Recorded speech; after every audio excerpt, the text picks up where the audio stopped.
Welcome to the Outer Realm with Michelle Desrochers and Amelia Pisano.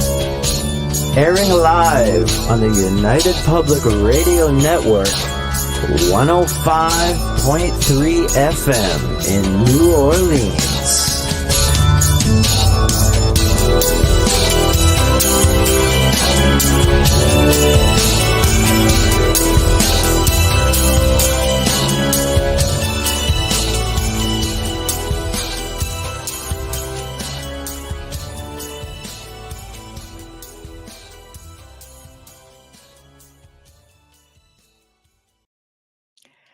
Welcome, everyone. Hello, hello, hello. Welcome to the Thursday night segment of The Outer Realm. We are broadcasting live on the United Public Radio Network, UFO Paranormal Radio Network, 105.3 from the Gulf Coast and 107.7 FM from the beautiful city of New Orleans.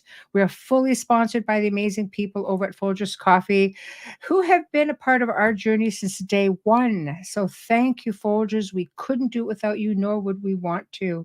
Also, big thank you to Justin Snicker, aka Dr. Snick, the Sonic Surgeon, for the contribution of his time, his music, and his voice for the intro you just heard. He is an award-winning composer of Halloween horror, sci-fi, and dark wave electronic music, which can be found on all of your favorite music streaming platforms. Also, big thank you to Steve McGinnis, the artist behind our banners and logos here at the show. Check him out on Facebook and Instagram. Also specializes in the horror genre, but does phenomenal commission pieces. So tonight, for the very first time, very excited, Dr. Bruce Rapuano. He's going to be discussing his new book, Dominion Lost, A Scientist's Own Alien Abduction Encounters. And the book represents the only first-hand account of a UFO close encounter, alien abduction by a mainstream American scientist, which is true. Not a lot of academic people really want to talk about things like this. And he's going to just blow your mind. It's a great, I guess it's a great, make a documentary out of something like this. And I really hope they do. Actually, I know people who could probably make that happen. But anyway, definitely hang on to your hats, as it's going to be a good one. So as always, guys, we've got 8 different places that we are streaming live to right now. Roku, of course, does not have a chat room. Remember, super highway in the chat room coming down to one lane. I may flash your comments up. Please know that Bruce can see everything. He will be able to comment as things come up. I will highlight some of the comments as well, or questions. I don't like to do any interrupting, so we will get to all questions and comments as we can. And I know Amelia's kicking herself right now. I know she'd love to be here, but again, she is definitely under the weather. So send her love and light and speedy recovery. So yes, sorry, she is not here. Anyway, guys, without further ado, I would love to welcome our guest of honor. Hello, how are you? Hi, Michelle. I'm great. Thanks for having me. It's a great opportunity to be with you here this evening. Thank you. So the pleasure is mine. Believe me, I've just been looking forward to this one, and I want to flash off this amazing cover. This is a fantastic cover for your book. This is just amazing. So Thank graphic. You. Yeah. Thank you. That's great. So, guys, this is what you are looking for. We'll leave that up. I will put it up here and there. And just before we get started, where can they find your book? I will ask again later, but I know there's people who watch who will go looking right away. I know my listeners. Thanks, Michelle, for asking. I have 2 books. I have an unabridged version, which is the one you're looking at now, Right. which has quite a lot of very interesting, fascinating scientific analysis of my experiences. And in addition, for those who just want to hear about the experiences that I've had, the UFO close encounter, alien abduction experiences, without as much scientific discussion and analysis, I have an unabridged version. Both of them, same title. But one is around 200 pages, the unabridged version, just deals with my experiences. And, they have different covers, but they both have the same title, and they both can be found on Amazon. Excellent. Under Dominion Lost, A Scientist's Own Alien Abduction Encounters, or just by searching Bruce Rapuano. My books can be found. There you go. We will go through this again at the end of the show as well. So, oop, I think I'm getting a bit of feedback. Boom, boom. Okay. Okay. Well, yeah, probably because it's coming through your speakers. Yes. Okay. All right. That doesn't sound too bad. Can you still hear me okay? I hear you just fine. Okay, perfect. Excellent. All right. So let's get the show on the road. I always like to start with humble beginnings. So basically telling us about yourself and what brought you to where you're sitting right now with all of us tonight. Basically your story. Yes. Well, my story is I had a lifelong fascinating with science. Majored at the University of Pennsylvania in neurobiology and minored in psychology. So I was always interested in the functioning of the brain. Then I went on to get a Ph.D. in neuropharmacology. That's a study of the effects of drugs on the brain. Wow. So the same general subject area at the University of Connecticut. I've also worked as a cell biologist at the Memorial Sloan-Kettering Cancer Center. But I've done most of my research for the past few decades as a cell biologist in the area of bone diseases, metabolic bone diseases. Did research looking at how to develop the next generations of artificial knees, artificial hips, orthopedic implants. Also, research also pertains to dental implants as well. And I kind of began my independent biomedical research career at a time when there was just this flood of books and interest in even going beyond UFOs, but it was the beginning of the interest in alien abduction in the 80s. And all these great books by Bud Hopkins, the groundbreaking alien abduction investigator, Dr. John Mack, the Harvard psychiatrist, and Dr. David Jacobs had come out. Whitley Strieber had published his first book, Communion. And, I began to read all of these books and was just struck so much, awestruck actually, by the fact that everything I was reading about the experiences of the abductees had happened to me. I could literally check every box in what I call the core alien abduction scenario. And the accounts were so convincing, and the research was done so methodically and convincingly on the part of those investigators that I was convinced that the phenomenon was real. And not only that, it had happened to me. And now fast forward, but let me say before I move on that, I was at the beginning of my medical research career, my independent biomedical research career. And I didn't really know how I could tell my story at that point without sacrificing my ability to get grant funding. I didn't see any chance at all that I would be able to pursue this type of a career if I came out with my account and wrote a book like Whitley Strieber had written at that time. But now I'm more established. I'm at the end of my career, and we're right in the middle of what promises to be, what I'm hoping to be, an earth-shattering disclosure from our government. So I felt this was the best time for me to come out, as you said at the beginning of the show, as the first mainstream scientist to report on his, in a first-person book, yes, his UFO close encounter alien abduction experiences. And I hope it contributes to the movement, momentum for disclosure. And another reason I wrote the book is to encourage other scientists that maybe are interested in the subject, maybe they've had some of their experiences, to because now the bulk of the mainstream scientific community is really looking away from this.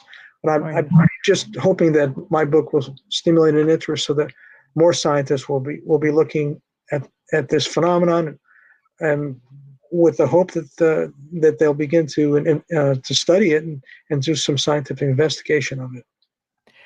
I hope so, because I can appreciate your predicament, and I think what holds a lot of professional academic people is exactly what you just said, for one, your reputation, two, funding.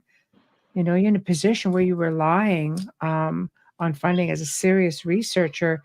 It's very difficult to come out and say, "Oh, hey, by the way," and let's face it, the US government is sort of dragging its heels a little bit on full Mm. disclosure anyway, and from what I understand, they're one of the last countries to do so.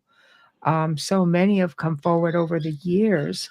So, I'm sure they have their reasons, but I know the community is really pushing for it. So they are indeed encouraging people to tell their stories, however, and that would include encouragement from the community. Well, I'm sure we'll have more whistleblowers come forward. We've had some already, and I think there's been more acceptance in the media to these particular reports and accounts. But I can remember back decades earlier, there was almost an attitude of not just extreme skepticism, but even ridicule, of course, on the part of the government, the Right. military, and even in the media. So, I definitely feel that, the people in general, the general population, and even the media has a more open mind, is more open-minded about looking at this.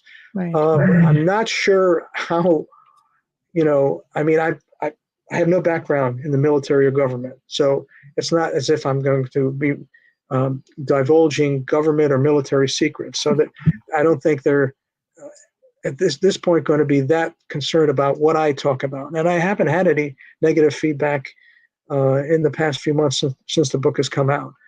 But I'm still a little bit skeptical about how much the government, our government, is going to reveal over the next year or two. I'm an optimist by nature, but from what I've seen so far, it's not that encouraging to me. Right. They're not really excited to get in the ring, I think, with all of it. But I mean, partially, I would think a little bit might be, the technology. You never want the opposition knowing what you're doing 100%, right? Mhm. And in the end, though, people are seeing things. I mean, let's face it, everybody's got one of these, right? Pretty Mhm. much everybody's got a phone, a camera phone, and they're catching things. You can't say anymore that it was a balloon or it was just a natural anomaly. People are capturing some pretty incredible things. But unfortunately, we are in the age of AI as well. So we don't really know 100% what we're seeing anymore. So it would be nice if they came forward and said, okay, we're going to disclose because we want to try to give you something maybe more legitimate. I don't know. I think maybe the public's got better stuff, you know? Well, they know a lot more than they've told us thus far, Yes. but I really wonder if the best avenue for disclosure is going to be people like you and I, especially if there are more scientists that come forward and say, I, I've had exactly the same set of experiences, and this is what I think they represent, and let's get together and have a, for lack of a better word, a group of experiencers that have this background that can share notes and maybe hold press conferences. I think once that group of individuals comes forward, and this is a dream of mine. I don't know if it'll happen. I think the government is going to have to reveal a little bit more. But Right. I know they have a concern about technology, but Mhm. the public is I think clamoring for more. They know that there's more to the story, and they're clamoring for information. I agree. I agree. And I think it has to happen because there are so many experiences out there, such as yourself, who have recollection of what's going on, and others are going through hypnosis. They want to know. So they're going to get the information one way or another. I truly believe that. So you may get your wish. It may just be, on a different avenue. not Mhm. be, Mhm. so formal. You might find yourself coming to a lot of these conferences and meeting like-minded people or people who have been through similar things such as yourself. And it's amazing how when so many voices come together, how it creates one really large voice. Mhm. But even the scientists that are, you know, very well recognized nationally and internationally, like Dr. Ave Loeb, are expressing their frustration, by saying, we're looking in one direction, but if the government knows a lot more that they're not revealing, I could be, directing my efforts more efficiently, and it would in a more, in a way that would be more productive if I had a little bit of information about, where to look and what types of uh, things to study and what type of analyses to do. So, Mm. even the people that have been recognized as the leading scientific investigators of this phenomenon are still quite frustrated with the the sluggishness of this, what we think is an impending disclosure. Oh, impending, and I think they're, from what I remember reading, I don't really think that they're planning on going ahead with it just yet. So I think it's gonna be up to the people to push for it, and they'll get it. It's Hmm. just a matter of time. You can't stay in the dark ages forever.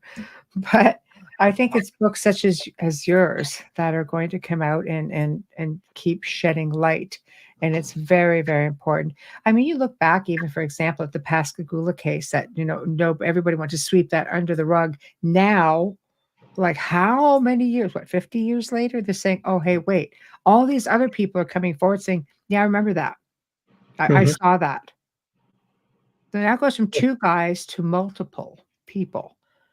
A full-on investigation. It is still being investigated even to today. And Whitley's still saying the same thing. Like he stands by his story and his experiences. He writes about them. He talks about them. That's what you're going to do. You're going to build a following, and they're going to demand more. Hmm. I So hope you're right. I really do.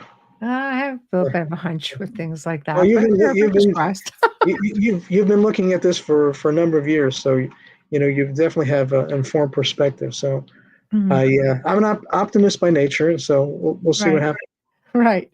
So tell me, have you when was your first experience that you think? Did you have experiences as a child, or was this a generational thing, or are you a newbie?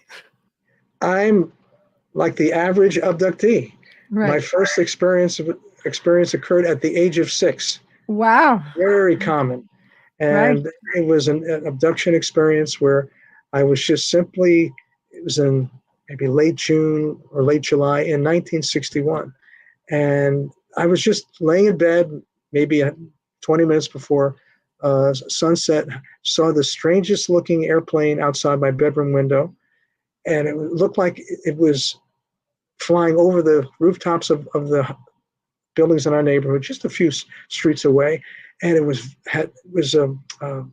had a very highly reflective surface. Even the waning sunlight, I could see how reflective it was. But it looked strange. It looked like the fuselage was a little bit too, had the diameter of the fuselage, I should say, was too great compared to the length, and which looked more rounded than Right. actually like an airplane, even though I thought I saw wings. So I did something strange. Ordinarily, I would have been so fascinated to look at this strange flying object that was like nothing I'd ever seen before. Instead, I turned my head away from the window and immediately went to sleep as if I was commanded to do that. Hmm. Now, when I woke up, I wasn't in my bedroom anymore. I was on what I thought was an examination table. I never seen one before. And it looked like it was much too large, too wide, too long to be an exam table for a 6-year-old child. Mm. And I knew I wasn't in my bedroom anymore. It looked like I was in some type of a hospital environment. That's where I Mm. thought I was, until I was distracted by some commotion in front of me, maybe 20 feet from the foot of the exam table. And I sat up naturally to look at it. And in front of me, I saw dozens of what we now know are the grays. Oh boy. dozens walking from right to left, dozens walking from left to right, in a corridor outside the room where I was in. It looked like that corridor was separated from my room, what I can only describe as a doorway that was the size of an average garage door. But the door was open. I didn't know where the door was. But that's what I was looking at, and they were all 3.5 to 4 foot tall humanoids, as I described them, with disproportionately large hairless heads, and they looked like they had such a seriousness of purpose. I've said this before. They looked like beings that never took a vacation. That's how they looked like they were, part of a program that was maybe involving dozens or hundreds of people, because I had the sense that I was in a room in a much larger, I don't know where it was, much larger building, and that there were other rooms connected to the room or next to the room I was in. And there might have been many other people in the similar situation that I was in at the time. And, I pointed my finger at the beings, and I said, I just had the sense they were doctors, but they were the strangest looking doctors I'd ever seen. I said, "You're not my doctors." I was indignant as a 6-year-old. And at that point, I felt what I can only describe as a hand that was as large as my chest and abdomen, gently pushing down on my torso. Now, I don't know if it was something that was an action that was caused by an actual hand of a being that would have been much larger than the beings I was seeing in front of me, or it was just some psychological control that was being exerted over me, causing me to lie back down and then lose consciousness. And that's how that experience ended. Wow. That would be a little bit trippy. I mean, as a little person seeing all of these grays, do you feel that, so many people feel that the grays are just little bioengineered, little thingies. I don't really just say because you're bioengineered doesn't really make you sentient. But then there are some people that say, no, they seem to be very aware and they're not so robotic, but very aware and in tune. That resonates with me, what you said. You mentioned a couple times the word robotic, and that's how they appeared to me. They appeared so uniform. They were almost moving in unison. The ones almost in lockstep, the ones moving from right to left, moving in unison, and from left to right. And they looked, I didn't know what cloning was at that time, but they looked like they were carbon copies of one another. And I wondered if they each had individual personalities. The other thing I wondered at the time was, for some reason, my childish curiosity caused me to think of, are there both boys and girls there?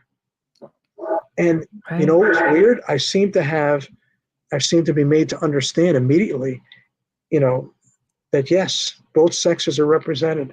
It was as if some being, either one of the grays in front of me, or maybe some other being, had been eavesdropping on my internal dialogue, listened to what I was thinking about, and answered the question for me. Wow. And other people, just to briefly elaborate on what you were getting at, other investigators have said that many abductees have commented on, the robotic nature of these Like gray AI aliens. sort of thing. They're all part of a hive mind, exactly. All being controlled by maybe one remote AI computer. They have no individual personality. Obviously, you would also, imagine they probably have little empathy toward, what we're going through at the time, but very clinical and, very focused on their, what I call scientific project or experimentation that they were charged with doing on us human abductees. Right. And this is all when you're 6 years old. Now, Did your experiences progress as you went along? Like, do you have recollection of that? Because the relationship apparently, if you are a frequent flyer, as I like to say, Mhm. it progresses. You know, the relationship, the connection. Well, Michelle, I have a book, I have a chapter, I should say, entitled Stalked in the Suburbs. Within a year or two, we moved to the suburbs from, New Haven, Connecticut. And, I was, gosh, I was 10 years old at the time. This was 65. And again, it was in the summer, and we were playing a game of kickball, four children playing against four children. And for some reason, I was near the end of our driveway playing defense.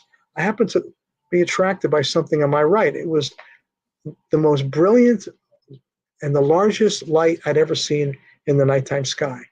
But I couldn't really get a good view because it was obstructed by a large oak tree in the center of our front lawn. And, I walked a little bit, maybe 10 yards toward our front door and was able to get a better view of the object. And, I'll just describe what it looked like. It looked like in the Bible, I call it the biblical Star of Bethlehem. It Right. looked like a star, but not a point source of light like from an airplane, helicopter, star, or planet. It was actually 2.5 times at least the size of the full moon. That's how large it was. It looked like That's a great. large object right on top of us, but almost so brilliant that we couldn't, almost couldn't look at it for too long. But the statement I make in the book is that, when it was over, I wondered, and I didn't know why I thought this at the time. I know now, but I didn't know then. As a child of 10, did they find me? Did they find me again? That's the sense I had.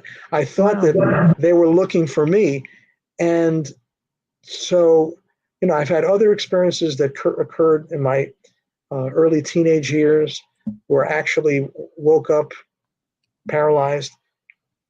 And fortunately, my head while I was sleeping was tilted to the right, and I opened my eyes, and there was one of the Greys standing not more than 2 feet from me.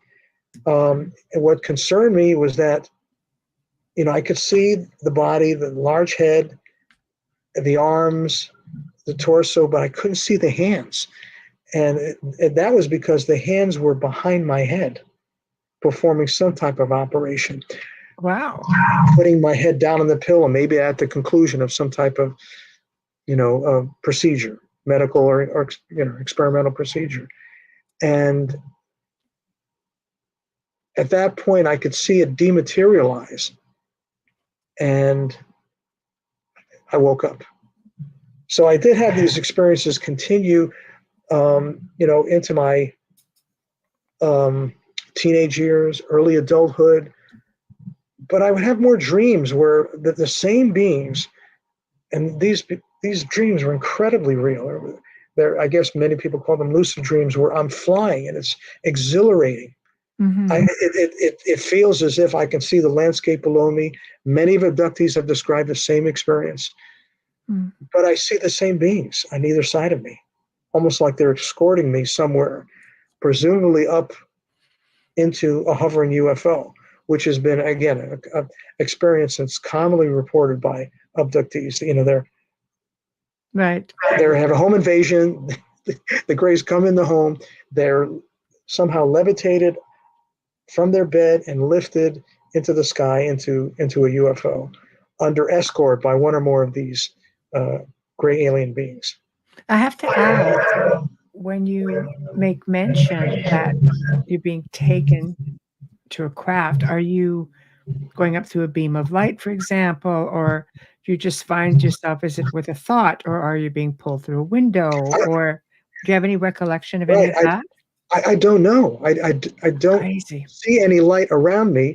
It Right. feels as if I'm just flying, Wow. and it's at the time I enjoyed the experience because for that brief moment, because I couldn't connect to what I now know was happening to me.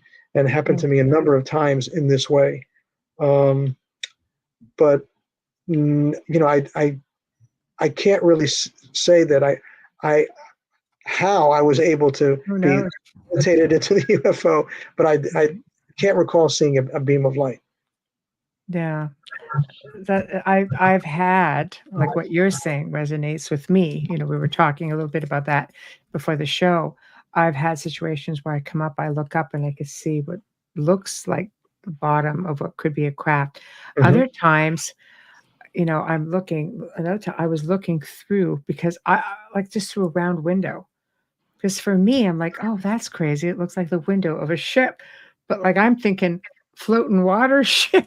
And then I realized, no, wait a minute. I was looking at the stars. I wasn't looking at the ocean. So I think I'm blocking out portions of it. For me, I've seen the light a lot, but when they come in, you don't initially see it. I just know they're here. Right. Have you ever gotten to that point where you just know you're not alone and you're going to be taken? Yeah, that's a good question. No, they almost always caught me by surprise.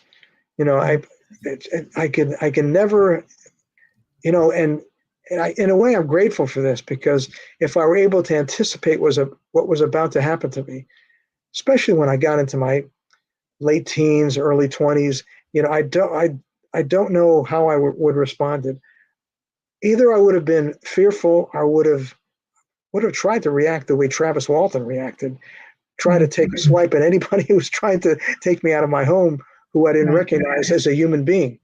But gosh, they did a great job of rendering me unconscious, and erasing almost the entire memory I had of each of these abduction events. Everything I remember, I can remember by consciously recalling it. I've had no regressive hypnosis. Right. Yeah, the same. It's sort of like opening up the floodgates. And are you sure you want the floodgates, or do you want to just do it gradually?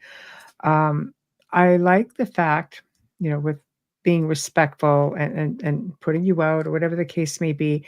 I have known, like I can usually tell when they're there. And I've just, at times, I've learned to have a bit of a sense of humor about it, because, I kind of agree, like it is intrusive. You're in bed, you're in a place where you're supposed to feel safe, which is your home, which is your bedroom. You're the most vulnerable when you are at rest. And, when they come in, there's just been days where I've just like, okay, I'll take a different approach. And I'm like, I have had a hard day and I'm just not in the mood. So just either make sure I'm asleep, and then that's fine, and make sure I am happily in my bed in the morning. And then I just feel everything change. I go to sleep, but I come back and I know I am exhausted. I know they've either worked me or they've, whatever the case may be. But I've also said at times, okay, no. And I feel the presence leave almost immediately. Really? Well, and I talk about this in the book. I find remarkable how many abductees seemingly have no will to resist. The way I describe in the book is they're ready to go along with the program. The way one abductee described it is this: they know this happened many times before. They know what's going to happen. There's nothing they can do about it. If they didn't resist before, why change the pattern now? They probably have the attitude to just let it happen and let it be over with. But I imagine and actually hypothesize in the book that this attitude may be a result of another form of exercise of control over the human will. Another example of how the aliens can control human behavior and not only render us unconscious, but influence our whole attitude toward the phenomenon. And with simply to have a more pliable subject so that the experiment can be conducted more efficiently. I mean, that's my perspective as a biologist. That's Right. kind of projecting the way I interact with laboratory research animals, and imagine that maybe that's how the alien beings would kind of manage the abductees in this that are part of this the It's scientific. crossed my mind. Exactly that. Are we just like, I hate to use the term lab rat, but are we lab rat?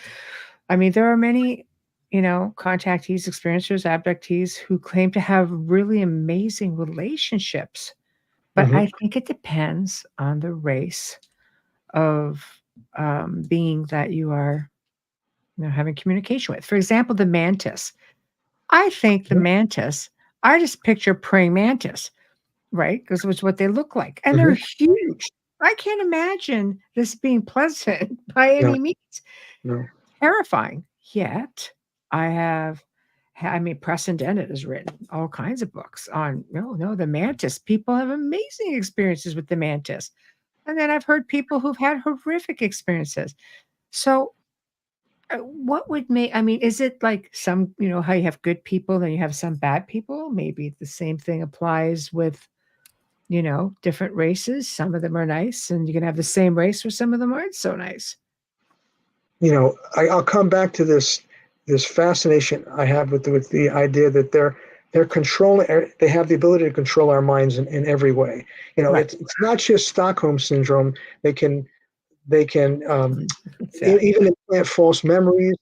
And I have my earliest experience, and I don't call it an experience in the moment. It's actually was a flashback when I was 2 or 3 years old, and it was I call it a sense memory because it was evoked by my mother just picking me up as we were walking up the stairs to our apartment, and I had this recollection of, and this was the first time I had any memory of the grays, but that I remembered that I was holding hands.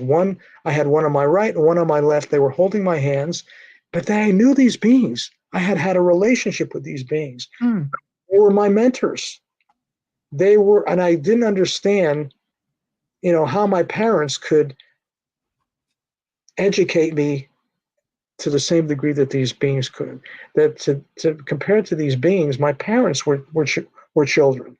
And I had all these memories flooding into my brain in an instant, and I wondered if this was um, something that really happened, that I had this relationship.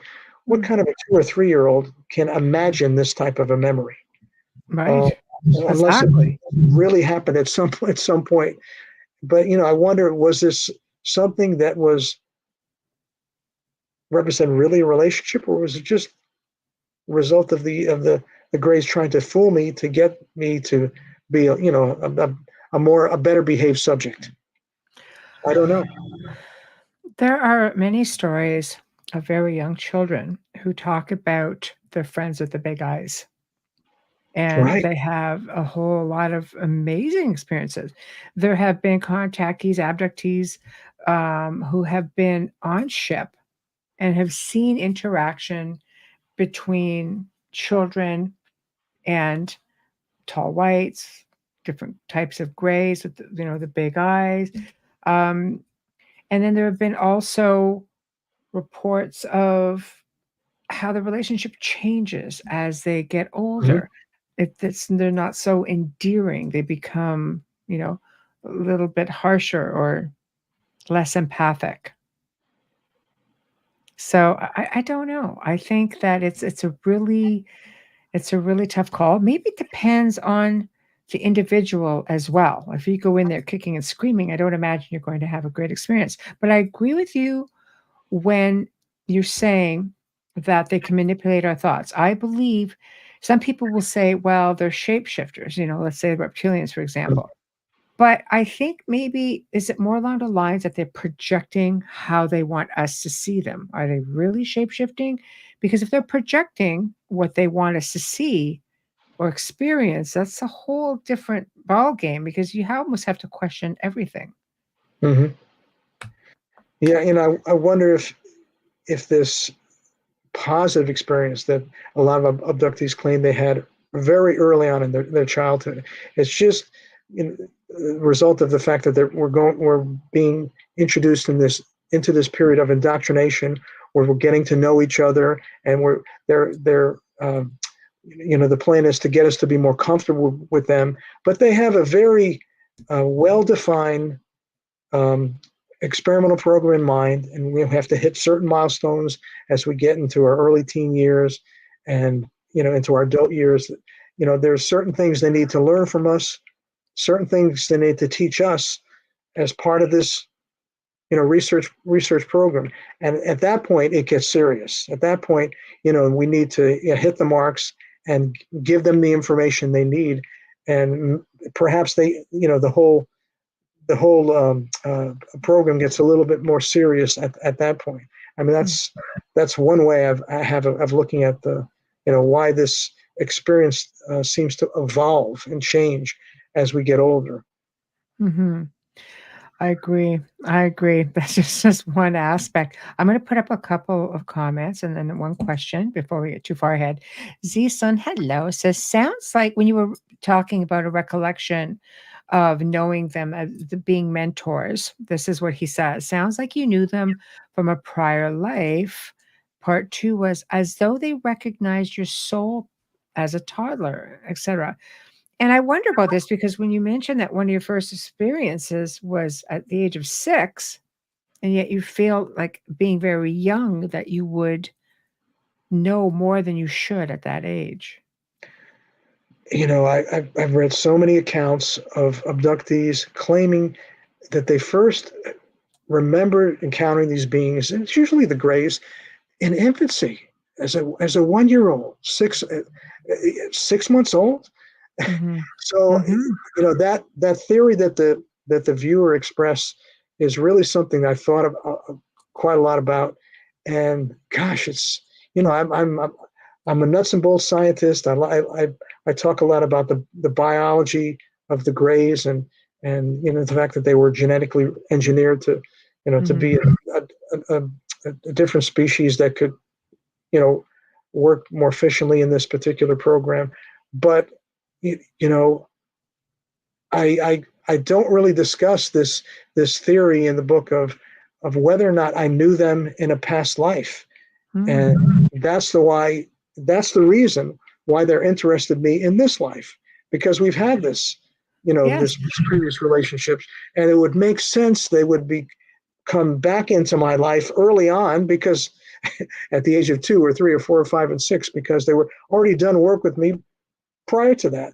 So it's something I've thought about. I have no direct evidence, that would kind of that one's hard though. To that theory. That one's hard, and as a scientist, I could see how that would be a bit of an internal struggle. But if this is generational, the body dies, the soul. It's this. I totally believe it's the essence. I mean, that's what travels through. That's your ancestry. Is it past life? Yeah, past lives. I completely believe past life exists. And I mean, like lineage. Like it just goes back. It can go back like 500 years. I can only talk about investigators that have influenced my thinking about this subject. And again, I recall Whitley Strieber had asked a question of one of the tall Greys, what are you here for? And the answer was, we're here to recycle souls. I didn't know what to make of that. And I didn't really follow up on that in terms of integrating it with my own experiences, to tell you the truth. Recycling souls. That is, there's a whole theory with essence into the recycling thing, but you're getting back into the Gnostic texts, and you're getting back into archons and things like that. But there's a belief amongst quite a few people who research that sort of thing that we have been conditioned to fear the dark, because when you pass, you automatically, you're conditioned fear the dark, but go to the light. Always go to the light. What if that light is, hopefully not a train, but what if that light is that little gray with the flashlight of going, come to the light, come over here. We are automatically conditioned to fear one and embrace the other. Whereas there's a strong belief within the people who research that sort of thing that you should do the opposite. That those who do gravitate to the light recycle, come back again, and those who don't, hence, they go to wherever they become one with the universal light, perhaps, or maybe those are your time travelers who, like, I don't know. It's it can go down different rabbit holes for sure, but it's interesting when you said makes that. sense. Yeah, no, that makes a lot of sense. I'm grateful that we have a lot of investigators in this field that deal with the metaphysical and the philosophical, and Yes. even some religious authorities have addressed this. And in fact, I'm going to be a guest on a Christian network podcast later this summer, and that's going to be interesting since I'm a baptized Roman Catholic, and I've always wanted to just see if there's any connection between my experiences and religious themes.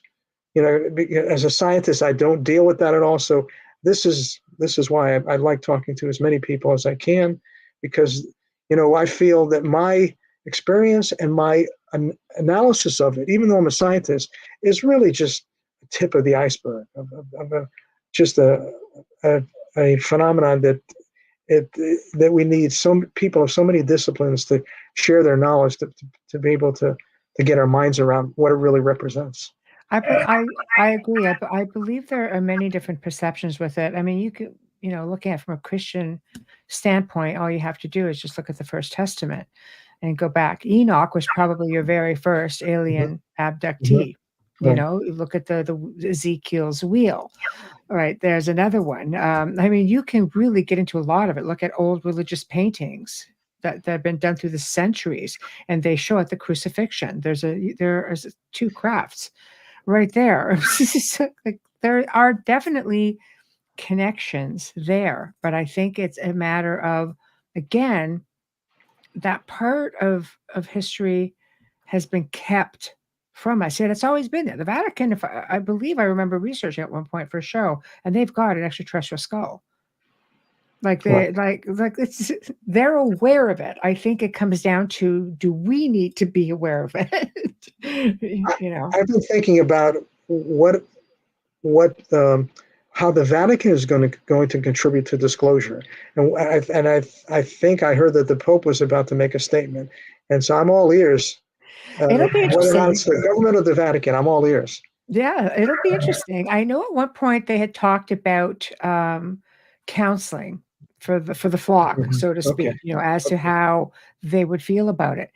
This is why I think it's so important that not just that there's disclosure, but that they recondition, because religion has conditioned us. From the time you're a child, you go through, like, for the Catholics, a rite of baptism and communion and, confession. There's a lot of different rites you go through.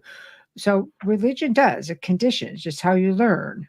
It's how you learn to build your faith. You have to learn. We don't just come out of the womb knowing. Well, some kids do. I take that back. They come out of the womb, knowing pretty much everything.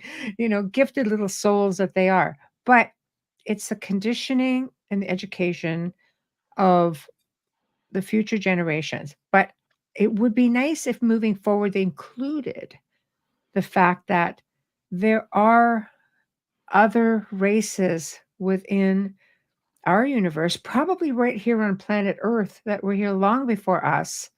And there's a lot of evidence of that. And I think it's making it harder and harder to hide that. I mean, even the Vatican, they spend boatloads of money on astronomy. They've got, look at Lucifer. There's a big observatory. It's massive. They put a lot of money into that research. I think they are definitely curious into moving forward with a form of their own disclosure. They're researching it.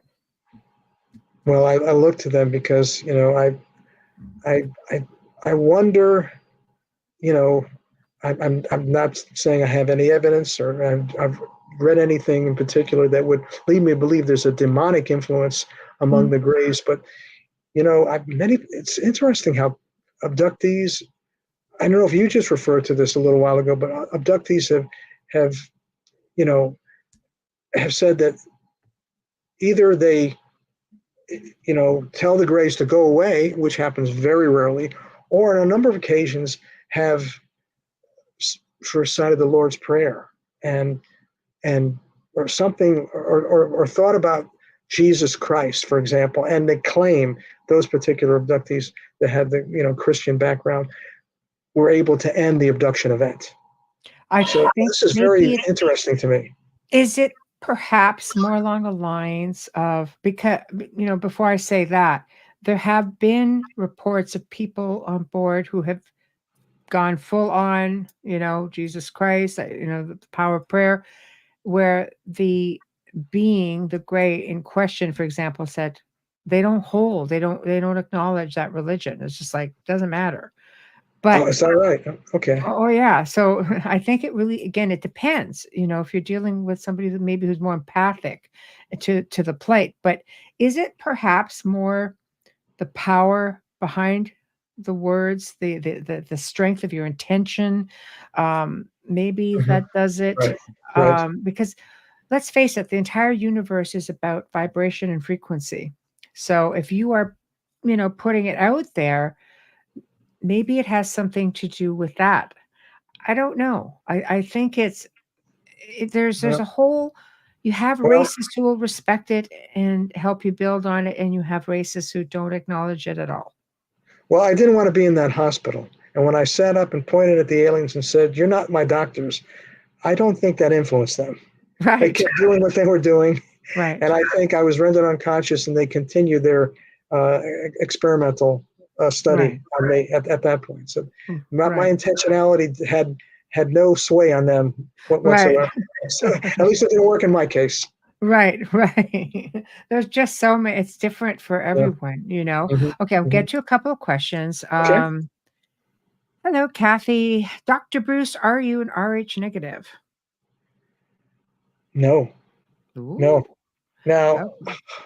oh gosh, I see. I'm going up on this. I had read some studies, and I know that a large percentage of abductees are Rh negative, and and I thought I'd answer this particular question, but I don't. I don't ascribe to the theory that there's any connection between being Rh negative and being abducted. Um, because I didn't find anything in the medical literature that would allow me to formulate any theory, Right. biological theory that would, you know, you know, lend itself to some connection to the abduction phenomenon. But I am not Rh negative. Right. I believe they will take people from all walks of life. Now, Joe Montaldo, who's owner of the station and who basically has, I mean, his organization who deals with contactees, abductees, experiencers are probably 60, 70,000 plus members who have come forward and given all kinds of information. And there have been a substantial amount, probably most of them who are Rh negative. And I think they just broke that story probably a few years ago, and I think they brought Joe on to talk about Rh negative blood and contactees and things like Yeah, that. I don't have a theory, but I know there's a significant difference between percent in the general Yeah, population of Rh negative and the percent among right. abductees who are Rh negative. It's a significant difference. It is. It So is. But yeah, I that, think you could just think back to the time when things were, as to because people believe that we are all hybrids of sorts. When they think about if mhm. you lend to that theory, when you go back how many up to maybe 30,000 years ago, most people were brown haired, brown eyed, and then all of a sudden you have like the Basque people in the south of France who are all Rh negative majority, like the entire country. But then you get into places like Scotland, we have blue eyes, green eyes, red hair, blonde hair. Apparently, that only came to be in the last 30,000 years, according to some of the research that some people have done within the field. So if that's the case, where's the interference? What's the missing link is what I'd like to know. I don't know. I don't know why, Michelle. I don't fit that profile. I'm not Rh Yeah. negative. I don't have green eyes. I do. Green eyes, Rh negative. Yes. Yeah, so you do. Maybe it's and you're see, my experiences are exclusively with the grays. Right. Yours are not. No. Right. So that might be an explanation. And how you say, like to try to tell the grays, like, no, I've done it many times. I find them to be somewhat respectful.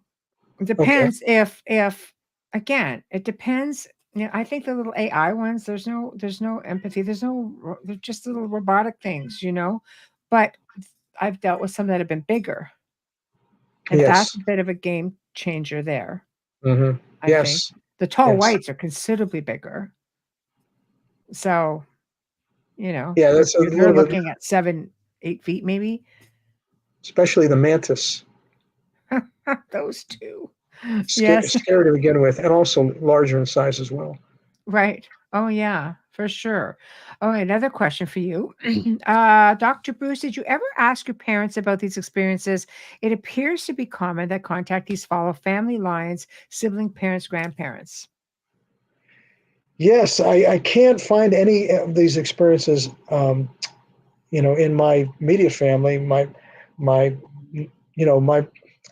My mother has reported some experience where she wakes up and she feels, again, like the same experience I've had, where there are hands touching her and they're leathery, they're not human, they're clammy. It's almost as if she's had an abduction event. But again, nothing more than that. I do talk in the book about how I believe, since I give a lot of evidence, because I've had these experiences, that I've been implanted. I've had a nasal implant that I think was a brain-computer interface, and that my grandfather had a medical event that was related to an implantation procedure during a time when there were no antibiotics, and he became infected as a result of the implantation procedure, which I describe very in detail in the book. It spread to the meninges of his brain, and he had a fatal meningitis. So I've concluded that there are generations in my family beyond my own that were involved in this abduction program. Wow. So implants, let's talk about that. You're implanted then? It's the most clear memory, abduction-related memory I've had. Again, at the age of 6 years old is the first time I had this fragmented, disjointed memory that I had a 2 to 3 millimeter metallic sphere, 2 millimeter in diameter, that I remember was maybe silver in color with studs or projections on the surface, like those on a thimble. I don't know if you've done any sewing. And you know how I knew it was a nasal implant? Because I also remember I was told that either if I sneezed, blew my nose too forcefully, it could come out of my nose. That's how I remembered it was somehow implanted into my nasal cavity. Or it had happened previously and I got in trouble for it. So imagine having this memory of what is a nasal implant and the emotional grounding or context that, I'm going to get in trouble if it comes out again, leading me to believe it actually happened. I had, of course, like a lot of abductees that have experiences with nasal implants, they're on board a UFO and they can recall the implantation procedure. And in addition, they have, like I've had, the unexplained nosebleed. Oh, yeah. There's a missing time. At the age of 6 years old, again, I was in my apartment. I didn't know what I'd done all day. And all of a sudden, I felt wet under each nostril. I didn't know what it was. I didn't know I was bleeding, but I had a voice in my head telling me, don't let them see the blood. I didn't know I was bleeding. Walked a few steps to the bathroom, horrified to find that blood was streaming from each nostril down to my chin, quickly washed it off. And that's one of the examples I give in the book of where I thought I had a telepathic communication from my captors or abductors. telling me to hide the evidence of the Right. procedure I'd just been subjected to. Right. But again, very common abductee experience. I have to ask you. You say you have no military connections or anything like that. How about your grandparents or great grandparents or you don't? No, no. I mean, in going back to my father, Right. who had no military background, to my grandfather, who I talked about as probably being, an abductee as well. Also, did have. I don't think he served in the military. He died in 1932, Hmm. and I don't believe he might have served in World War I, but I don't recall much about Right. his military history. But certainly in my father's generation or my generation, Right. we don't have No military connection. backgrounds. I just have to ask because it just seems like I don't know, like almost like a primitive technology. Like, do all races implant, or is it just the grays that implant? You notice because I don't like how they say don't tell. I could see something, but that's a matter of malevolence to me. To say that to a kid, like don't don't Well, show them, don't let them see it. many investigators have pointed out that deception is such an important part of these abduction events, Oh, to call them that your captors. they're hiding. They want to hide everything, Yeah. and I can't figure out why. Yeah. I'm even told that the pressure against disclosure is not coming from our government. It's from the aliens themselves that don't want disclosure to go forward. It's almost as if they're trying to hide the evidence of this program from an adversary alien civilization that they may be in conflict with. But they're clearly trying to cover everything up, and they use very sophisticated technologies that I describe in the book to accomplish that. And one of them involves this implant that may have multiple functions beyond tracking. May have the function of downloading information from the brain, finding out how our brains work, either with the purpose of giving the aliens the capability of controlling us. If I'm more optimistic, perhaps, the function of the implant might be to stimulate certain parts of the brain so that we can evolve to, move forward, accelerate evolution. So perhaps we can interact with the other civilizations in the cosmic community. We could be brought into the fold, or at least we may need to have new structures in the brain evolve so that we can communicate, interact with beings that might exist in our contiguous universe, or perhaps in different dimensions. And that may require us to evolve in some way in order to interact with them. Right. That's the optimistic view. Right. Wow. Zisan seems to have had a not so great experience either. B positive have had those lab dreams with the Greys as well, doing experiment testing on me. Dream state, but I believe it was actually an experience. Yeah. I, however, have no memory of exactly what they did, as I remember seeing them working on me, felt the hands, and the dimmed as if they passed out or was made to pass out. I don't understand the dimmed. Maybe the light around them dim. They couldn't Waking up see. at home. I'll just touch on that briefly. I did have an abduction event in my early teen years where I was somehow induced to wake up out of a sound sleep. And as I point out in the book, I didn't even know how this was neurophysiologically possible. To come out of a sound sleep, completely alert, and have the feeling that I was to walk across our property, across the street, into a neighbor's backyard where I had an abduction event. And during that event, not only I was conscious, but I couldn't see. I couldn't move. I couldn't see anything that was happening around me. So I had that sensation.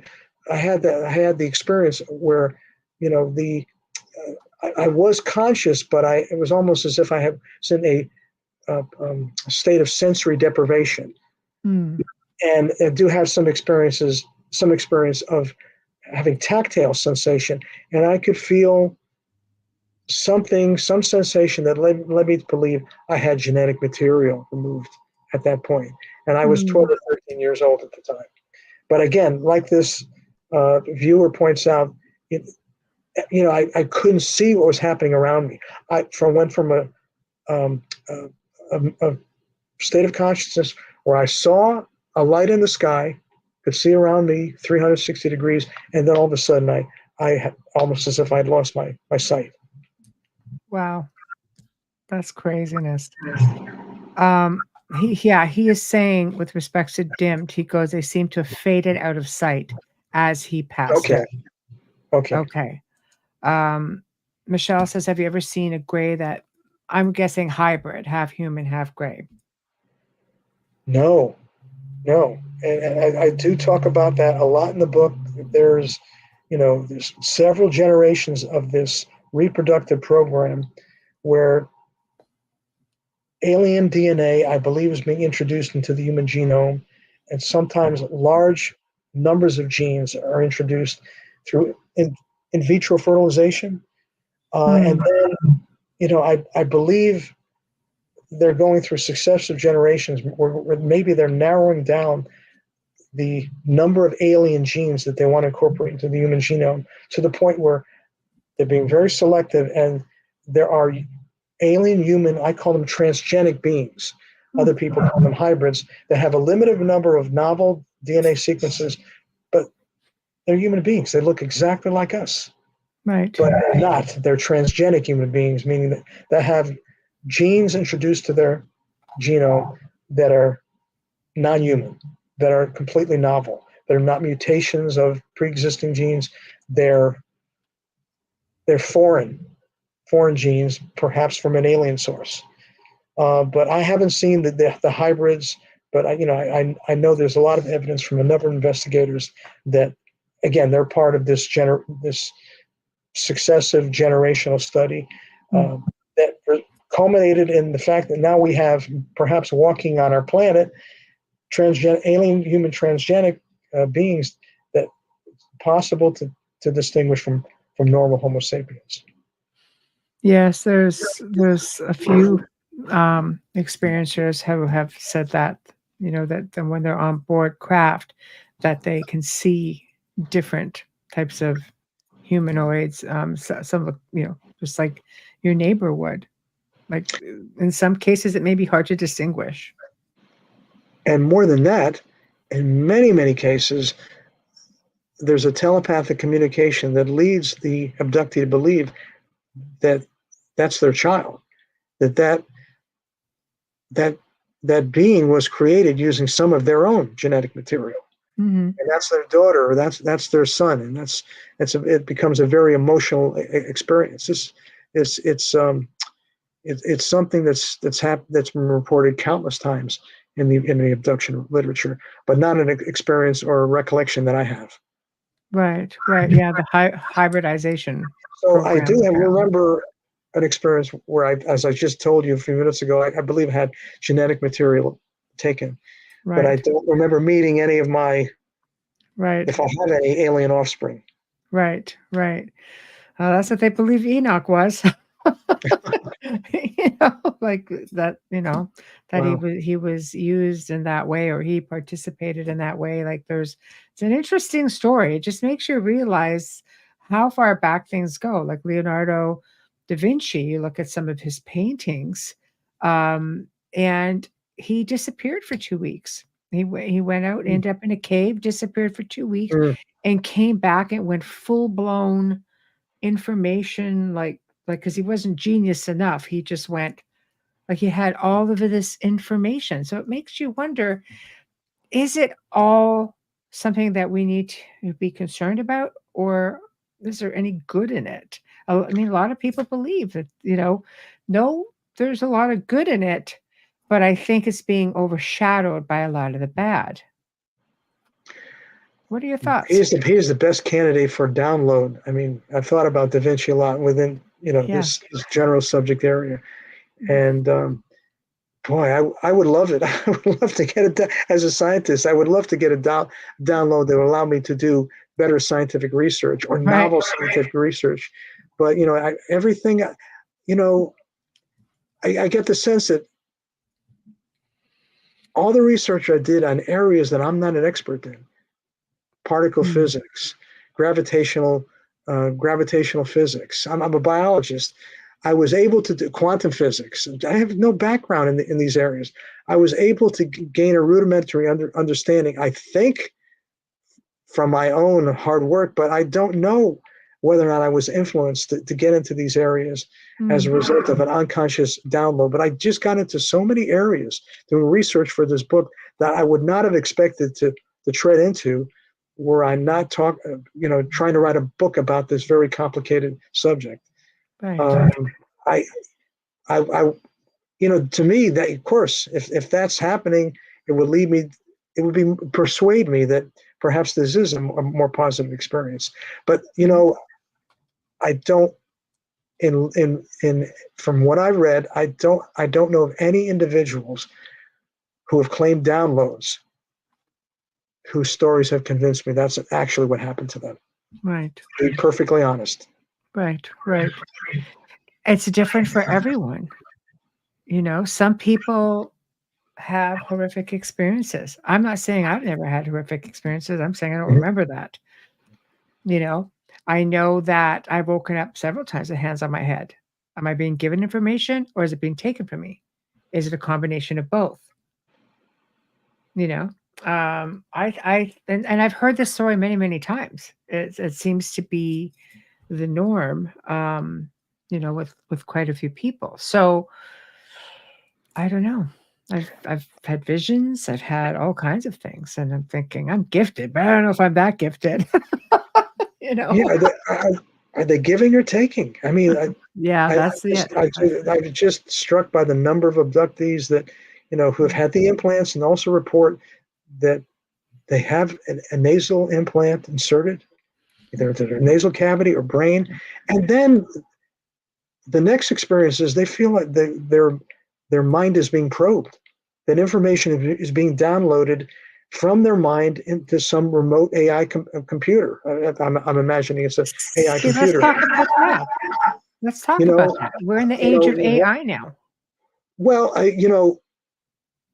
I am frightened by the fact that we're so rapidly moving toward artificial general intelligence that's going to equal or surpass human intelligence.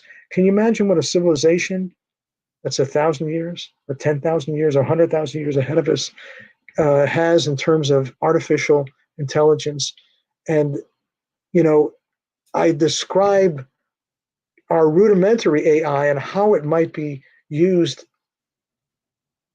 together with an implant that may be a brain-computer interface, and theorize that it would be very easy for an alien civilization to play the human mind like a piano.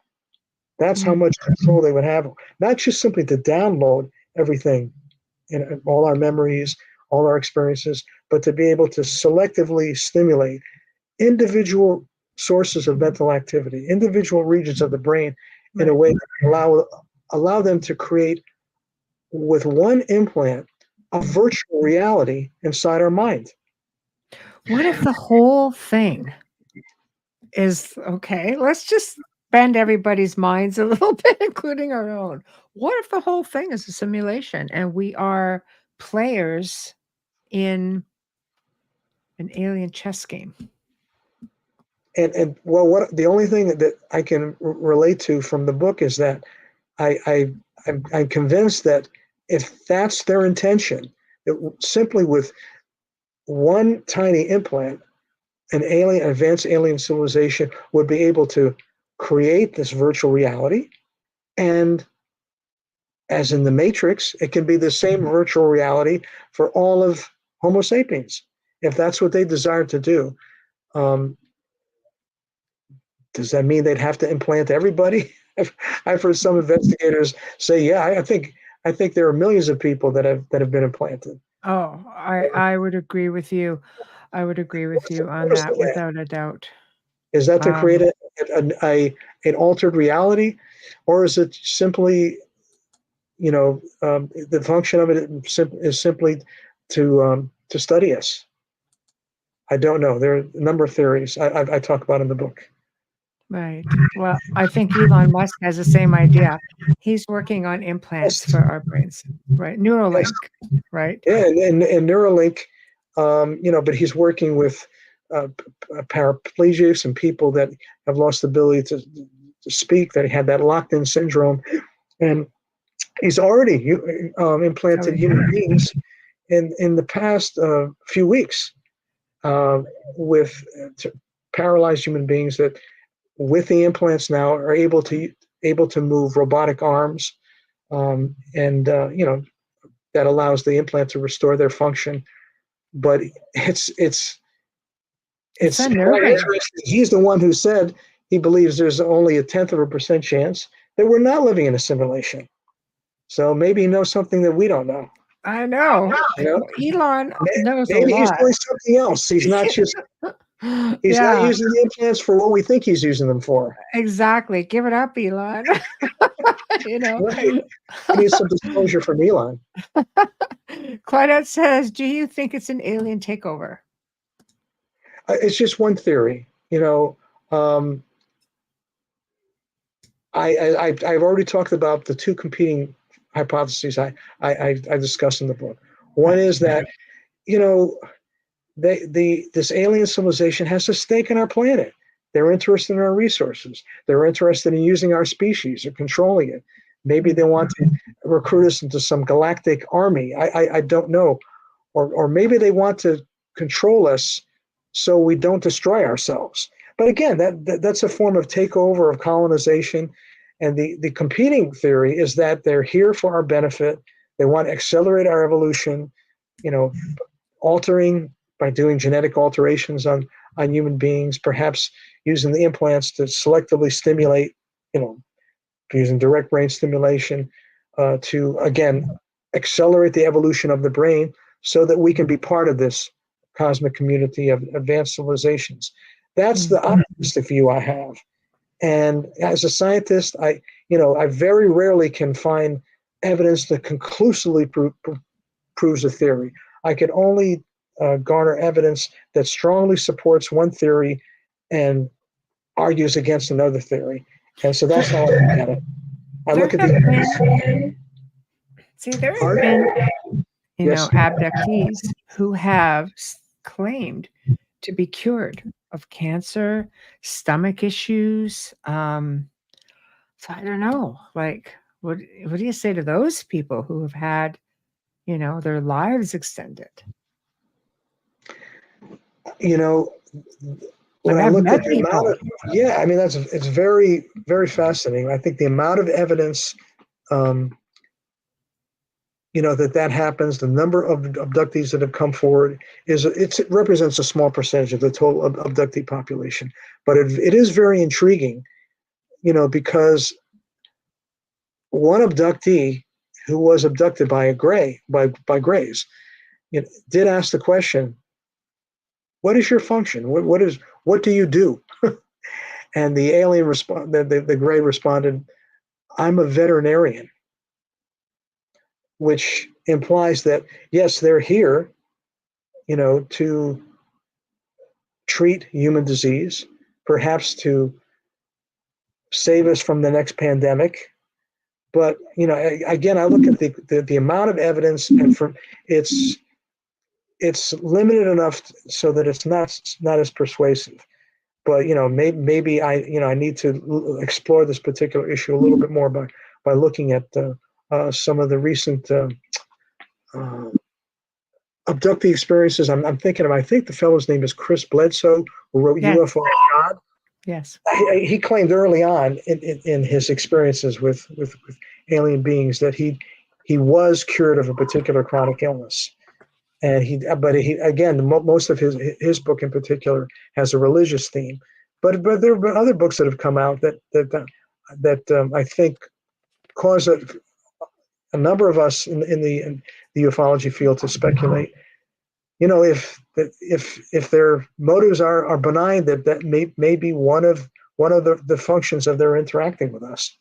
Again, Right. to help us combat disease, but I also come back to, but to help us evolve in a beneficial way that would benefit our species as well as benefit our interactions. Maybe maybe we also have the benefit of allowing us to become more peaceful members of the cosmic community. Right. And I'd like Right. to think that I'm a little bit skeptical about whether or not that they have such intentions. But when you look at how we're careening toward World War III, I would hope if they really have our best interest at heart, perhaps in some covert way, they might be able to step in to save us, to help us, to save us from ourselves. Right. Right. Wow, that's a tall order. You know, Sure. I think we as Earthlings don't play well in a sandbox, not with each other, let alone with anybody else who might be coming, into our space. We have a lot of those that want to run up to the top of the mountain and just wait, and then we have those who are just like, "Yeah, bring it on." It's just, it makes it really difficult. Um, from your abduction experiences, what was the technology like? Do we really need to worry? Like how much technology what you're seeing firsthand? You know, the question is, when we're seeing evidence of propulsion systems for these UFOs, that can actually bend space and time, so they can Wow. allows the UFO to travel instantaneously, perhaps trillions of miles. You know, um, I think our theoretical physics, is at a point where we can try to figure out how that could happen. And I find it hard to believe that 50 years ago we were able to, reverse engineer these UFOs so that the applied physics could happen before the theoretical physics caught up to it. I really doubt that. But I think that at this point, some of the UFOs that we see now in 2024 might be those that have been created by human scientists. It's possible. So we're catching up. But if this is, it all comes down to, if we're dealing with a civilization that is 1,000 years or 1,000,000 years ahead of us, as the sci-fi writer Arthur C. Clarke, who wrote 2001: A Space Odyssey, said, their technology is going to look like magic to us. We're not going to be able to figure out the theory behind it, let alone duplicate it or reverse engineer it. And that's scary.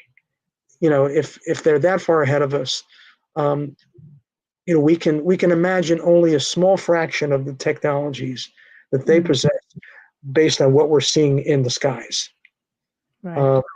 It is frightening to me, but I would hope if they're benevolent, they would give us as many downloads as possible so we can kind of catch up to the intelligent civilizations in our neighborhood, so we can have the capacity to defend ourselves if a hostile civilization, has its eyes set on the earth, or has ill intentions toward human beings. Even though, as you alluded to a number of times, you think that some of these alien species, like the tall whites, are our friends.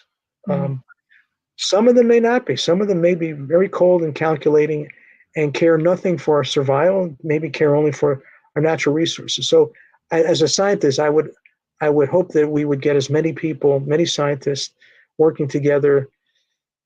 I wish it could be like on a project that would be analogous to the Manhattan Project, where we can learn as much as possible about how to duplicate some of these technologies as fast as possible. Right. Be prepared, be optimistic, be hopeful, but be prepared for the worst. Well, what are the chances that you think that would happen? I mean, science is obviously interested from different levels of these contacts or abductions. You see it's there, but so far it's NASA, it's military, it's more out there. Mainstream science, I don't think is there yet. You are like one of the first who's just, hey, I'm putting it out there.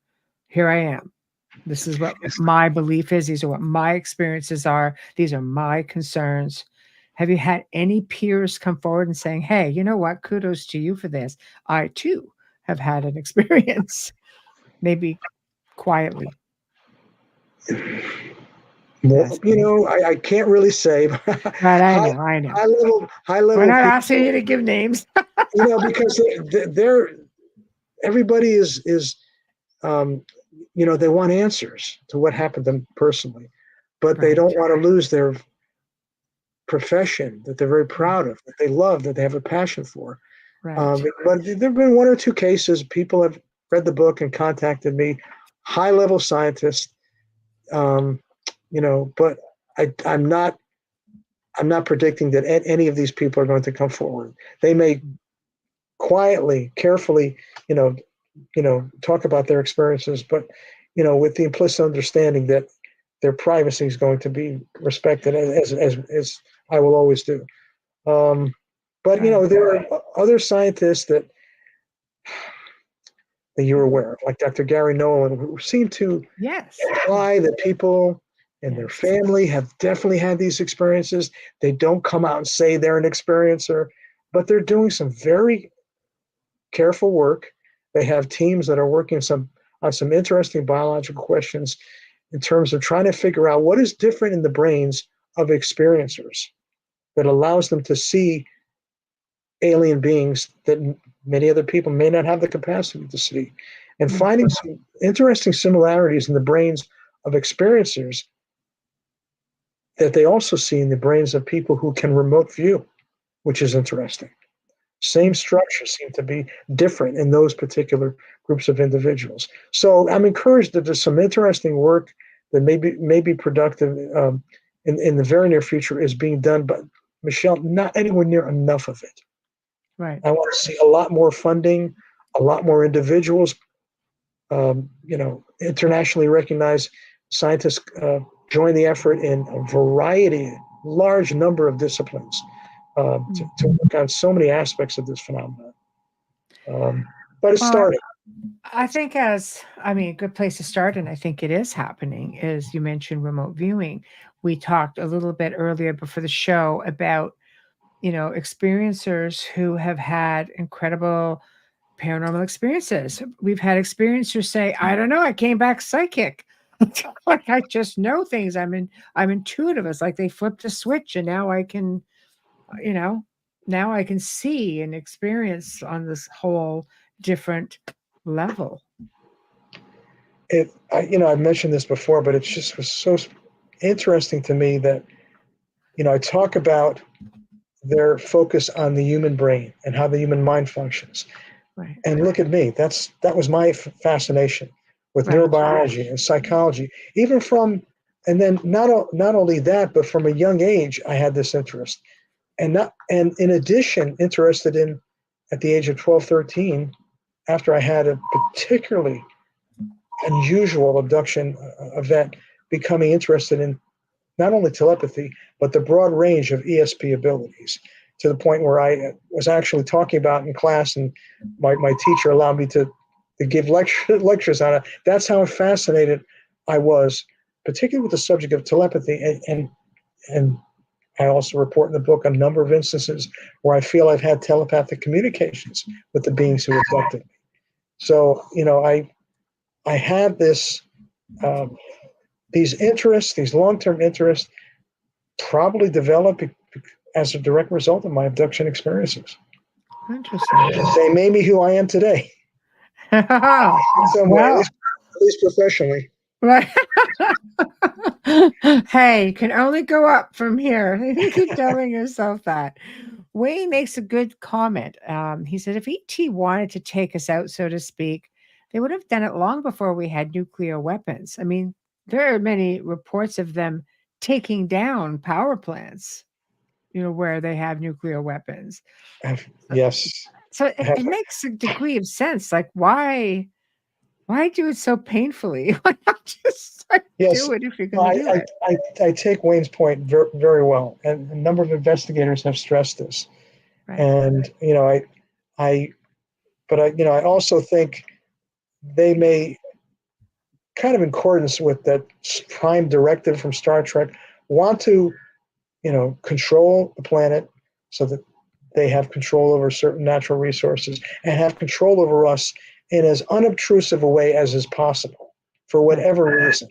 So they may be able to carry out their purposes, carry out their mission here on Earth, right, with as little damage to the human race as possible, because maybe that's what was already agreed on by the Galactic Federation of Alien Civilizations. So that takeover, that would be a violent takeover, may have been, ruled against by some United Nations.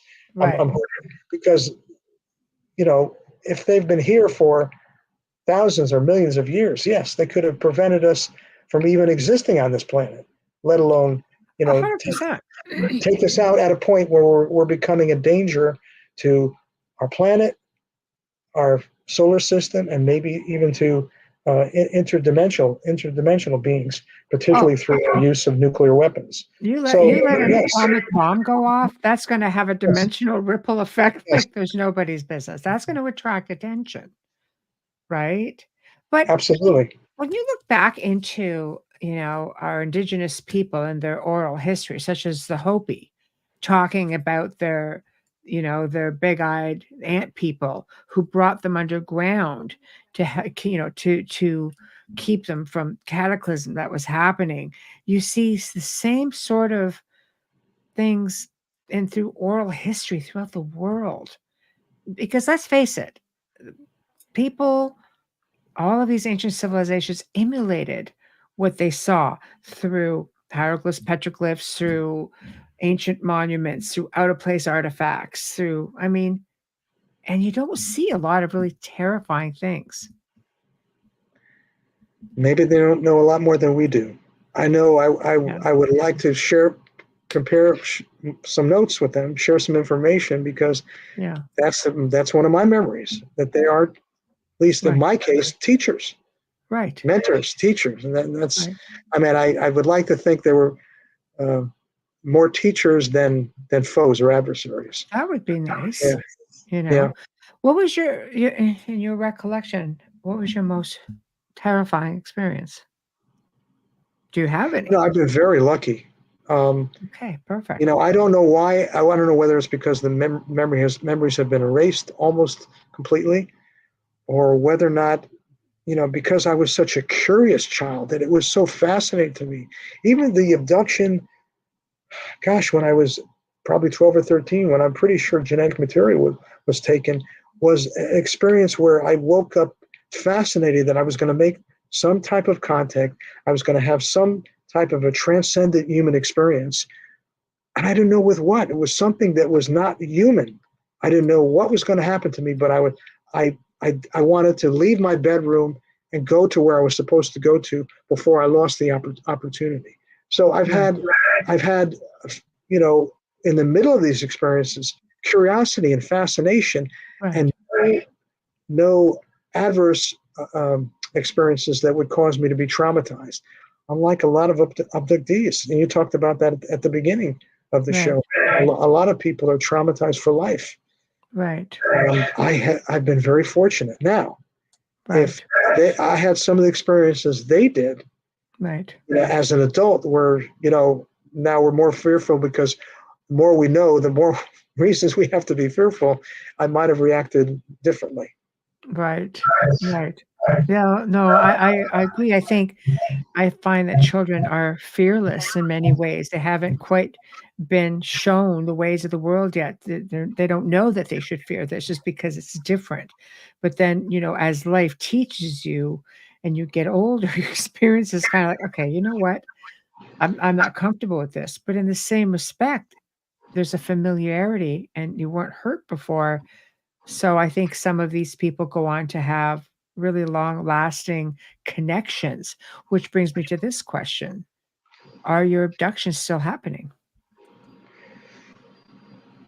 that you know There of? for some reason there've been if they are, they're being very, very careful. The only thing I recall happening throughout my adult life, even in the past couple of years, is I think I told you early in the program, Yeah. I do wake up with the feeling that somebody has just awakened me by tapping me on the forehead. I could feel the fingers. Yes. Someone else I related this story to said that they're just trying to check to see if you're okay. They've done some experiment. I mean, not everybody may walk away from these. Not everyone may survive these studies, these scientific studies. But I continue to have that type of experience. But Right. in terms of waking up and seeing alien beings in my room, in my apartment, that's something I don't have. Maybe because they would understand I would react more fearfully, Right. much more, maybe more violently than I did as a child these experiences were so strange for me as a child, but yet because they were strange, I became so fascinated with them. And that's why I remember them in great detail my entire life. Right. Because it was something so novel that, it stimulated my imagination. But today, I think they've been much more careful to hide what they're doing, if in fact I am continuing to be abducted. Right. Well, you're more aware now and free thinking. Can you describe a little bit like the differences when you say you felt like you were in a hospital room? What would be the differences between, let's say, our technology and their technology with some of the experiments that they were doing with you? I couldn't Just because really if see people it. relate to it, I just Yeah, want them to come forward just to know the difference. I've only talked about what other people have reported where they have um, an implant that's at the end of a long needle or probe being inserted into their nasal cavity. When they remove the probe, the implant is gone, or vice versa. A probe is inserted into the nasal cavity, and when it's removed, there's a metallic sphere attached to it, indicating that the implant had been removed. I don't have any recollections even of that happening, so I can't comment on their technology. All I can comment on is the sense I had of the industriousness that these robotic alien beings showed to me, the sense I had that they were doing something very important to them. They had a seriousness of purpose to what they were doing. And all of these beings were participating in some program. I didn't have any observation that, fast forwarding to today as a scientist, I would be able to associate with any technology that we could understand. Right. I have evidence from my study of the phenomenon that there's been some type of reproductive program done with human beings. And, it's probably similar to the recombinant DNA technology, the genetic engineering protocols that we have, but it may be very difficult. Maybe very different. All we can do is imagine and hypothesize that if they are changing our genetic structure, they're doing it in a way that we could understand. But that may not be true. Right. Dolly says, have you ever had direct communication at all? I want to say hello to Dolly. I've corresponded with Dolly. It's Go nice. ahead. It's nice to talk to you. Have you ever? Could you repeat that question again? Sorry. Have you ever had direct communication at all? Only, I know Dolly has had numerous telepathic communications, but for me, it's only been one way, where I feel I've had instructions: go to sleep, don't look at the UFO, or answering my questions as if they were eavesdropping on my internal dialogue to answer what I might have been, thinking about. but I've never attempted to initiate a communication that would be responded to. So I've never been able to have a dialogue. Right. It's always had to be a one-way telepathic communication. Right. That's interesting. Okay. Michelle seems to share your experience. She goes, I just had experience and then had a bloody nose next.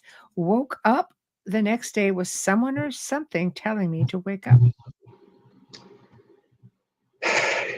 I mean, I sigh because I can only say that, the experiences that this viewer relates are right within the core alien abduction scenario. Right. And I do we know how old this individual is? Looks fairly Michelle, young. if you want to put it out there, Yeah. it's only on international. Well, I mean, I wonder if this is if this has just started to happen to this person. Right. And and it's a good question. Is this an international call? Michelle, chime in to where you're from. She goes, I've seen it come back, and can I get a little startled feeling, and I don't know why, because I can't remember anything. How does she feel about it? I need to know how she feels emotionally about it. Is she curious? The Hopi Indians say you need, with this phenomenon, you have to balance your fascination with your terror. That you have to kind of get over the fear if you really want to explore it and learn from it. But it's a struggle. Right. So, I like the way Dr. David Jacobs puts it. This viewer could explore her experiences through regressive hypnosis, with the caveat that, as Dr. Jacobs puts it, you can't put the toothpaste back in the tube once you've released it. You can't go back. Whatever you learn, it's going to be something you're going to take with you the rest of your life. Right. Careful what you wish for. She says, I'm still having sinus problems to this day from that experience. When did it start for you? Dr. Bruce was asking, what age and where are you from? Is it okay, Michelle, if I invite this person to correspond with me by email? Of course. In my book, I have on the copyright page, my email address is the title of the book, Dominion Lost. Okay, I'm going to put it in right now. How about that? Right in the chat. Is that okay with you? Absolutely. DominionLost@gmail.com. Okay, here it is, guys, coming at you. Bam. And the reason I bring it up now is because this particular viewer is reporting a number of experiences that fall within this abduction scenario. And I began having ear infections, and then at the age I was abducted, age of 6 years old, and I've had lifelong sinusitis. After having these unexplained nosebleeds, which I had as a child and through my adult life, I've also had chronic sinusitis throughout my life. My father, although he didn't report anything that looked like an abduction experience to me, he also had lifelong sinusitis. But I would encourage anyone to contact me by email if they want to follow up and maybe explore some of their experiences with me, maybe a little bit more privately, if that's what they like. If that's what they like. Right. Well, I just put your email up in the chat, so they'll still remain there as well, so people could go into the shows, and I can also include it in the show description. I can go back and do an edit, put it in there. I never usually put out private emails, but if you're good with it, then I can put it under contact information for you. Well, yeah, I have it in the book anyways. I would encourage anyone, if you have comments or questions, feel free. Okay, so she says within the last 2 years, it started to happen. Wow. Okay. Yeah, obvious question. Anyone in her family have similar experiences? Yeah. I Part wonder. of me's terrified, but part of me feels like it's okay and welcoming. Interesting. Okay. Well, yeah, She should definitely read my book, yeah, because you might see a thing or if you two. want to gain any insight as to what might be happening, Yeah, and then of course, I would welcome any correspondence by email. right. Well, we are at the top of the hour. I can't believe it went by so quickly. Uh, Fantastic having you on. It's just Thank you. fascinating information, and I love your perspective with it. I love how, there's this. I think I agree with the disclosure thing. I think it needs to happen. I think everybody is pushing for it for the most, with anybody in the community, especially, you know, experiencers, contactees, abductees. But then if they disclose, do they have to come out and say, yes, we were aware that this is happening, or we suspected maybe that it was happening? Because then they're having to take on a little bit of accountability. Maybe that's what's just holding everything back. Well, many investigators have hypothesized, or maybe they have some evidence talking to whistleblowers, that perhaps the military might be participating in some of these abductions, in some of Mhm. them. So Right. they have a lot to answer for, especially since there are, as I report in the book, medically adverse consequences. Right. Not just sinusitis, but uh, there might have been people who did not survive some of this experimentation. Right. So you're right. They would have a lot to answer for in terms of not only what they know, but what they might have allowed to happen. Mm. Especially since, if you believe Laura Eisenhower, her Right. grandfather had a agreement with the Greys that would allow them to do this type of experimentation on human beings without their consent. Right. If that's even remotely a possibility, then it makes you think, there's a lot of information that has been kept from us, and the people who are supposed to protect and serve are essentially not, from if Right. you're looking at that side of things. That's pretty frightening. Well put. Very well put. Yes, I agree. Yeah. Oh my goodness. Well, thank you so much for joining me this evening, and I'd like to do it again. We have to So, maybe look at so, it. so would I. So would I. Yeah, It was not just great talking to you because of your thank you. your background and perspective, but I love the chats, which I haven't had an experience with before on other Oh, podcasts. no, we love Um, our chat. and I wanted, if you don't mind, since this book is not part of the banner, can you see this?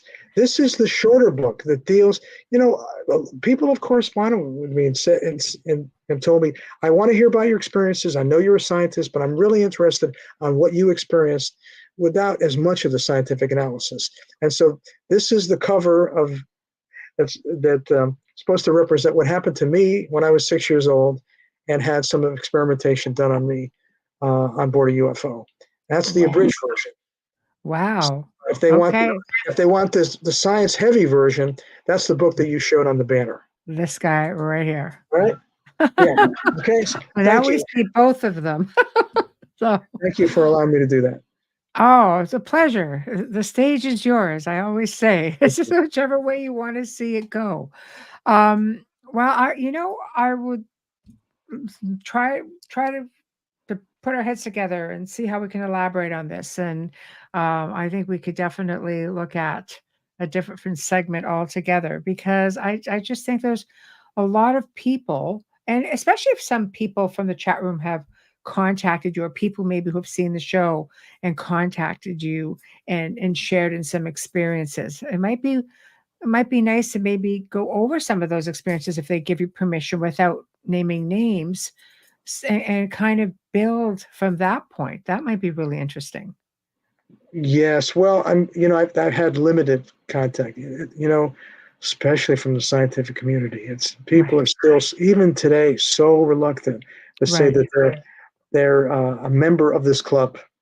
Right. Um, but I'd like to correspond with you by email, and might have some ideas. There are a number of things I talk about related to the alien technology behind the implants, Right. and perhaps how the gravity drive propulsion system of the UFOs might work, and there's a lot to unpack in that book, in that unabridged book. There is, and We're that's just what I was a saying. very little part of it.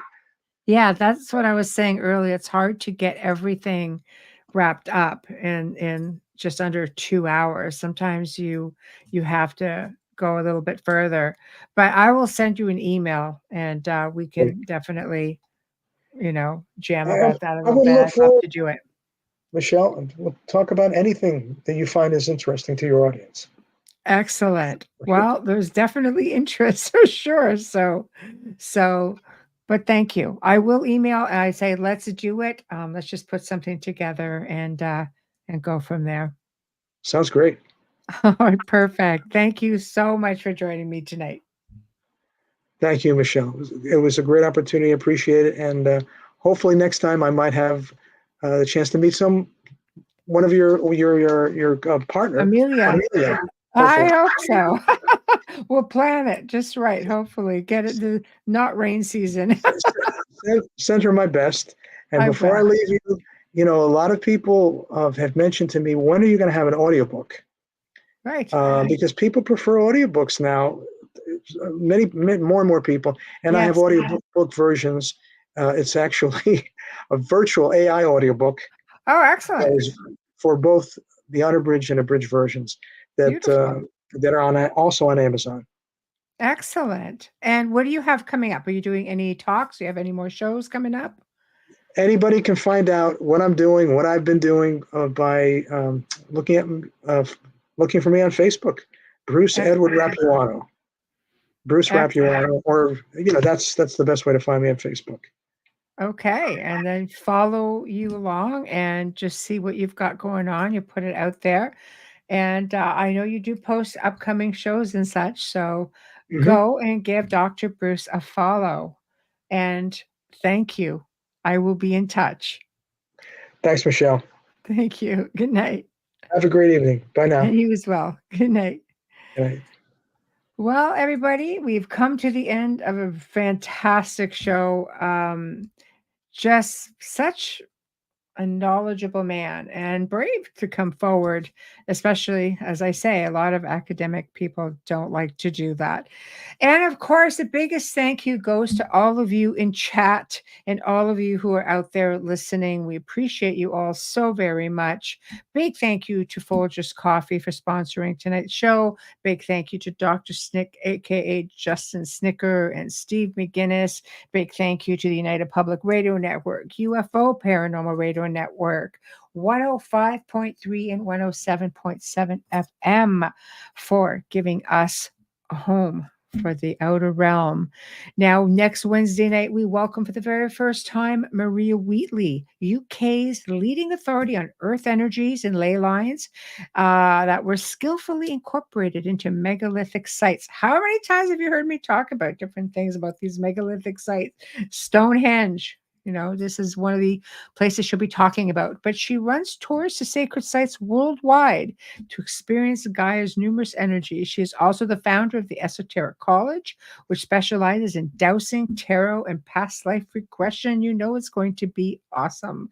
And Thursday night, because we didn't do in this month, we're going to have an open mic. So that's where the chat room goes wild, because we just get into everything. So, guys, have a fantastic weekend. Thank you all for tuning in, and we'll see you next week. Good night.